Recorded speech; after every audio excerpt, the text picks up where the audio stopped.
Piores raças para se adestrar, parte 2. Chow Chow, conhecido por ser um cachorro com um temperamento bem forte e teimoso, essa bola de pelo pode dar muita dor de cabeça para seus tutores.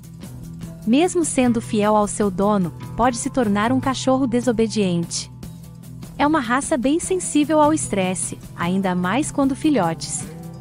Para quem deseja ter um Chow Chow em casa, já pode se preparar, pois será necessário bastante paciência e cuidado para adestrar o pet.